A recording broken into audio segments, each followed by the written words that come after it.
1970, em algum lugar dos Estados Unidos.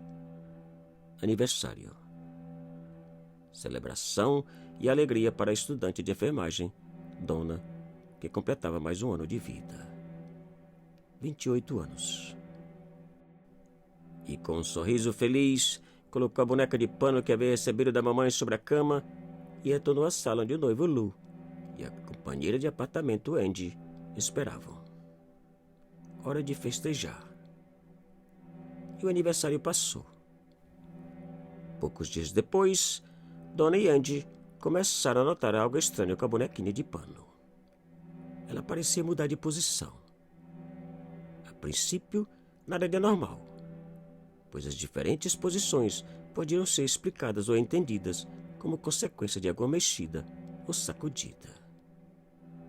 No entanto, com o passar dos dias, as mudanças de posições foram se tornando em algo menos compreensível e mais preocupante. Às vezes, de braços e pernas cruzados, outras de pé sobre a cama e com a porta do quarto fechada. Porém, o mais espantoso é que a boneca parecia caminhar por todo o apartamento, pois em várias ocasiões foi encontrada na cozinha, no sofá da sala ou em outras partes do apartamento. Nunca era encontrada na cama e na mesma posição que era deixada por Donna. Tudo aquilo espantava e assustava as duas amigas, que não sabiam o que pensar da situação. Para o noivo e amigo Lou, que visitava sempre o apartamento, aquela boneca era algo estranho, feio, maligno e assustador, que ele simplesmente odiava. Mas apesar de tudo, as duas amigas não acreditavam que a bonequinha fosse algo tão horrível e tão maligno como dizia Lou. Deve existir uma explicação, comentavam as duas. No entanto, a situação foi piorando com o passar dos dias. Além dos constantes movimentos da boneca, pequenos bilhetes em pedaços de papel começaram a aparecer no apartamento. Mensagens curtas, assustadoras e inexplicáveis. Ajuda-nos. Ajuda Lou. Mas o mais intrigante é que todas as mensagens eram escritas em pedaços de um papel diferente que nenhuma das duas amigas possuíam. Papel pergaminho. As duas amigas não sabiam o que pensar e muito menos compreender tudo aquilo. Quem escrevia aquelas mensagens? O intruso? A boneca? E o que significavam? E onde o escritor encontrava aquele estranho papel? Perguntas sem respostas. E o tempo foi passando. A boneca continuou aprontando e assustando. Certa noite, ao chegar no apartamento, Donna encontrou a boneca sobre a cama com uma substância líquida vermelha nas costas das mãos e em seu peito. Sangue que parecia ser da própria boneca. O susto foi tanto que naquele mesmo dia, Donna resolveu convidar uma médium sensitiva para conhecer a boneca. A senhora chegou e depois de algum tempo com a boneca, ela contou que anos atrás, antes dos apartamentos serem construídos, uma garota de 7 anos chamada Annabelle Higgins foi encontrada morta naquele mesmo terreno. E que com a chegada da boneca, o espírito daquela garota se sentiu atraída por ela. Se sentiu protegida e salva, pois considerava Donna e Andy pessoas de confiança. Ela gostaria de continuar aqui com vocês, disse a médium sensitiva. Donna e Andy, comovidas com o pedido da pobre garotinha, aceitaram que ela ficasse. A boneca agora tinha nome: Annabelle. E tudo começou. Poucas noites depois, Lou começou a ter terríveis pesadelos com Annabelle. Segundo ele, a boneca subia à sua cama, deslizava sobre suas pernas e, pouco a pouco, se aproximava do seu peito, pescoço e começava a apertar, sufocando de uma maneira que não podia respirar. E enquanto aquilo acontecia, Lu permanecia completamente paralisado, sem nada poder fazer. E sempre despertava com falta de ar e uma tremenda dor de cabeça, como se sua circulação sanguínea tivesse sido interrompida. Um terror. A preocupação do amigo com relação à segurança e bem-estar de Donna e Andy aumentava. Dias depois, enquanto Donna e Lu programavam um passeio na sala, ouviram barulho no quarto, como se alguém estivesse caminhando e remexendo nas coisas. Um intruso, pensaram os dois assustados.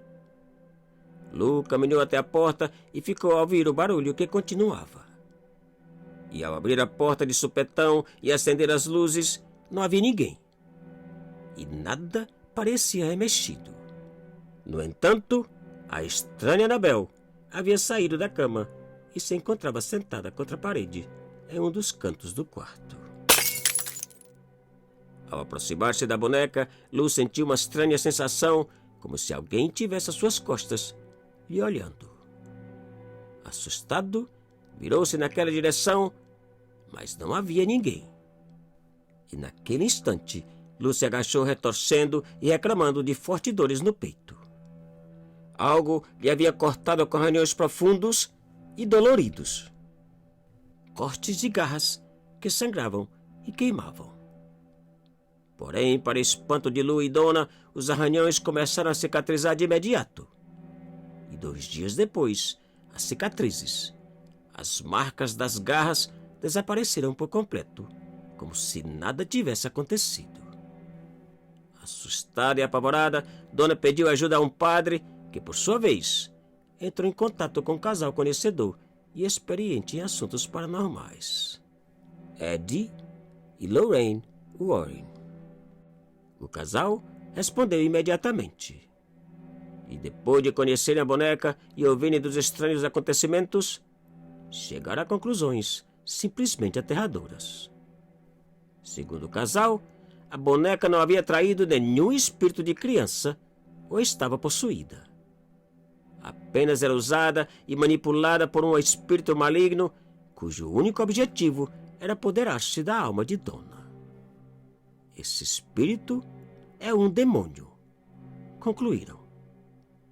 Depois de um exorcismo praticado no apartamento pelo padre amigo, Ed e Lorraine tomaram posse da boneca, a colocaram em uma bolsa plástica e deram início à viagem de volta a casa. Por precaução e segurança dos dois, Ed decidiu usar rodovias internas e estradas de chão. Pois se algo passasse em uma rodovia de alta velocidade, o resultado poderia ser fatal. Ed estava certo. Durante todo o percurso de volta, o carro apresentou toda classe de problemas, inclusive falta de freios. E somente depois do uso de água santa na boneca foi que os problemas acabaram e a viagem foi concluída. E dias passaram. Já na casa de Ed e Lorraine, Annabel começou a aprontar e a assustar uma vez mais, levitando e mudando de posições e lugares. Receoso de que o espírito maligno voltasse a aprontar, o casal convidou um outro padre para realizar mais um exorcismo. O padre, não acreditando nos poderes de Annabel, provocou dizendo que ela era somente uma boneca e que era incapaz e sem poderes. Poucos minutos depois, o padre sofreu um terrível acidente no retorno à casa. Felizmente, não foi fatal. Depois daquele dia, Annabel foi trancafiada em uma caixa de madeira e vidro, onde permanece até hoje em um pequeno museu na residência de Ed e Lorraine, em Monroe, Connecticut. Apesar da caixa impedir os movimentos e andanças de Annabel, Lorraine acredita que o espírito maligno e demoníaco continua ao seu lado. Continua esperando por uma nova oportunidade de ser livre. Te cuida e muito obrigado.